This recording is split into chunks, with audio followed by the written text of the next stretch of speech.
દર વર્ષે 11 મેના રોજ ભારતમાં નેશનલ ટેકનોલોજી ડે ઉજવવામાં આવે છે. આ દિવસ ભારતની વૈજ્ઞાનિક શક્તિ ટેકનોલોજીમાં થયેલી પ્રગતિ અને દેશના વૈજ્ઞાનિકોને સમર્પિત છે. 11 મે 1998ના રોજ ભારતે રાજસ્થાનમાં પોખરણમાં સફળ ન્યુક્લિયર ટેસ્ટ કરીને વિશ્વને પોતાની શક્તિનો પરિચય કરાવ્યો હતો. આ ઐતિહાસિક પરીક્ષણ ઓપરેશન શક્તિ તરીકે ઓળખાય છે. પૂર્વ રાષ્ટ્રપતિ અને મહાન વૈજ્ઞાનિક એપીજે અબ્દુલ કલામના નેતૃત્વ હેઠળ ભારતે 11 મેના રોજ 3 અને ત્યારબાદ 13 મેના રોજ વધુ 2 પરમાણુ પરીક્ષણ સફળતાપૂર્વક કર્યા હતા. આ સફળતા બાદ ભારત વિશ્વના ન્યુક્લિયર ક્લબમાં સામેલ થનાર છઠ્ઠો દેશ બન્યો હતો.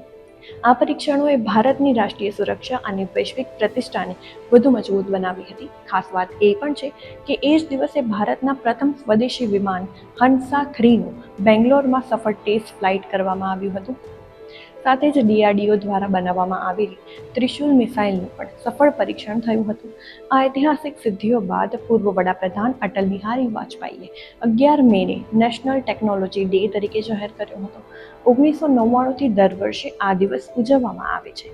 આ દિવસ માત્ર ભારતની વૈજ્ઞાનિક સિદ્ધિઓને યાદ કરવાનો નથી, પરંતુ નવી પેઢીને ઇનોવેશન, રિસર્ચ અને ટેકનોલોજીના ક્ષેત્રમાં આગળ વધવા પ્રેરણા આપવાનો પણ છે. નેશનલ ટેકનોલોજી ડે આપણને યાદ અપાવે છે કે ટેકનોલોજી માત્ર વિકાસનું સાધન નથી, પણ દેશને આત્મનિર્ભર અને શક્તિશાળી બનાવવાનો આધારસ્તંભ પણ છે.